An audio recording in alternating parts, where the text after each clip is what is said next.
Psst, j'ai un truc à vous dire. Les vacances me manquent tellement que je n'ai pas pu m'empêcher de repartir voyager un peu. Alors oui, je sais que avec la crise sanitaire, c'est un petit peu plus compliqué. Mais je pense qu'on ne parle pas du même type de voyage. Grâce à cet artefact, j'ai réussi à voyager à travers des mythes et légendes.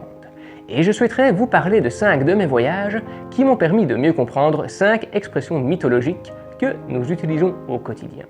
La plus connue de toutes, se croire sorti de la cuisse de Jupiter. C'est l'une des plus connues des vantards et autres dickenecs comme on dit en Belgique. Lorsqu'une personne est prétentieuse et imbue d'elle-même, on dit qu'elle se croit sortie de la cuisse de Jupiter. Cette expression tire son origine de l'Antiquité et plus précisément des mythologies gréco-romaines. L'histoire raconte que Dionysos, dieu grec des vignes, du vin et de ses excès, serait issu d'une liaison extra-conjugale entre Zeus et Sémélé, une mortelle. Cependant, bien avant sa naissance, Héra, l'épouse de Zeus, extrêmement jalouse, aurait voulu piéger Sémélé, et lui aurait suggéré de demander à Zeus à le contempler dans son plus simple appareil. Bien conscient des conséquences que cela pouvait engendrer, Zeus aurait refusé, résisté jusqu'à ce que Sémélé se montre trop insistante et qu'il cède à sa demande. S'exécutant, Zeus serait apparu entouré d'éclairs. Incapable de supporter cette vision, elle se serait enflammée comme une torche. Toutefois, Zeus aurait réussi à l'extraire in extremis de son ventre et à s'entailler la cuisse afin de l'y déposer. Cela afin qu'il puisse terminer sa gestation à l'abri d'Héra. Quelques mois plus tard, le petit Dionysos serait sorti de sa cuisse pleinement formé et en bonne santé. Ouais, les Grecs avaient vraiment l'imagination débordante, hein. Cette expression étant tirée de la mythologie grecque, elle se serait adaptée à la mythologie romaine. Ainsi, Dionysos devenait Bacchus et Zeus devenait Jupiter. D'où se croire sorti de la cuisse de Jupiter, qui signifie se croire sorti de la cuisse d'un dieu, se croire exceptionnel. La seconde dont j'aimerais vous parler, et je suis certain que vous l'avez déjà utilisée maintes fois, c'est toucher le pactole, qui signifie devenir riche ou toucher le gros lot.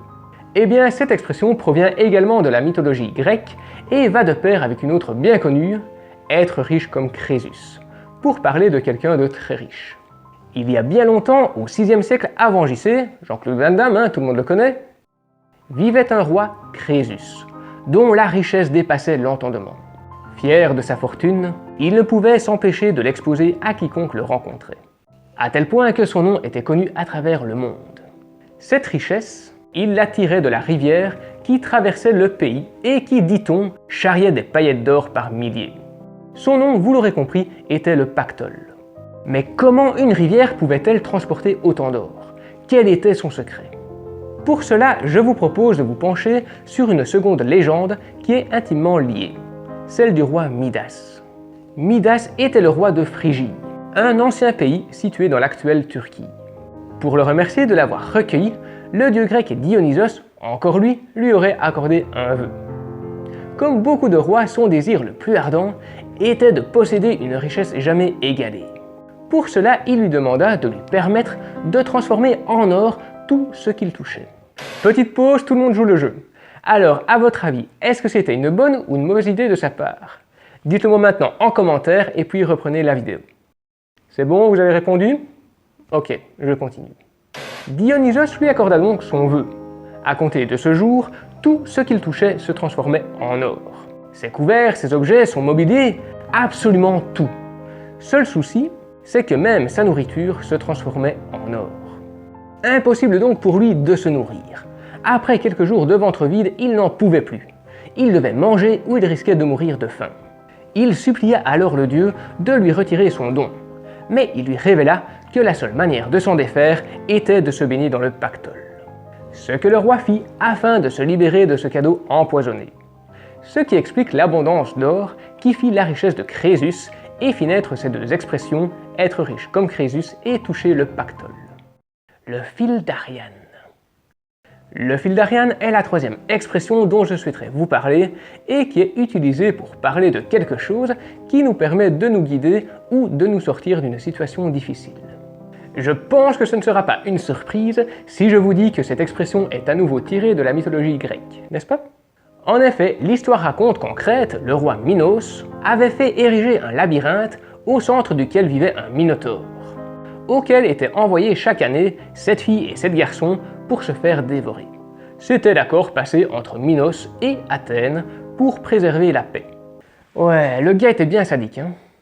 La situation étant inacceptable aux yeux de Thésée, il décida de s'offrir en tant que tribut au Minotaure.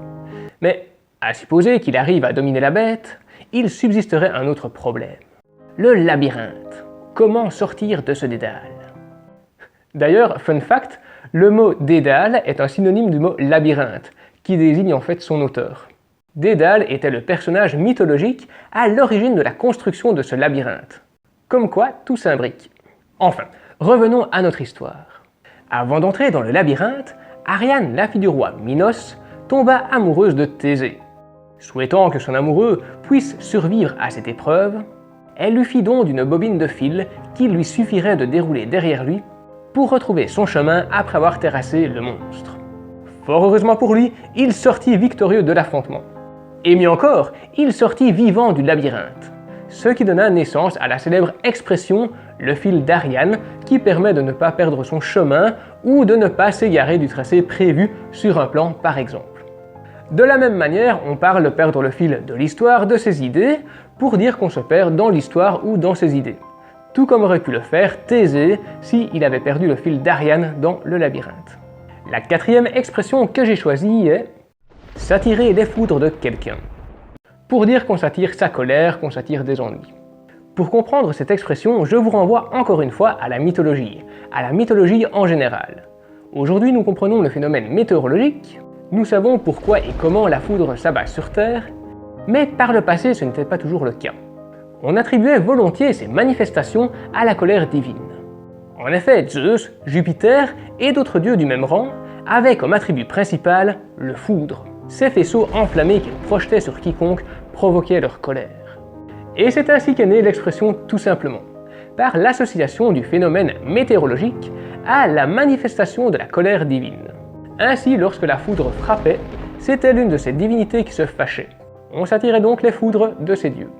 Par la suite, on a utilisé cette expression pour parler de la colère de quelqu'un. S'attirer les foudres d'un tel signifiait s'attirer sa colère. La dernière expression dont j'aimerais vous parler est l'une de mes préférées. Parler du talon d'Achille pour parler du point faible.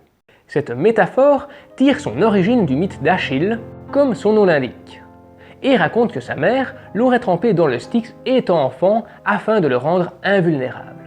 Mais malheureusement, seul son talon, la partie par laquelle elle le retenait, ne fut pas trempé dans le Styx. D'où l'expression le talon d'Achille pour parler du point faible de quelqu'un. Car c'était la seule partie vulnérable du héros, celle qui n'avait pas été trempée dans le Styx. C'est d'ailleurs à cause de ce talon vulnérable qu'il perdit la vie lors de la guerre de Troie, lorsque la flèche de Paris le transperça. Avant de continuer vers un autre épisode, dites-moi en commentaire si vous souhaitez une suite sur d'autres expressions tirées de la mythologie, et surtout n'oubliez pas de vous abonner et d'activer la petite cloche des notifications pour ne plus manquer aucun épisode et surtout me soutenir et soutenir la chaîne. Si ces petites anecdotes sur la mythologie grecque vous intéressent, je vous suggère de continuer vers les 5 fleuves des enfers ou vers le mythe de Prométhée, qui aurait volé le feu des dieux pour le donner aux hommes. En attendant, je vous dis à la prochaine et portez-vous bien!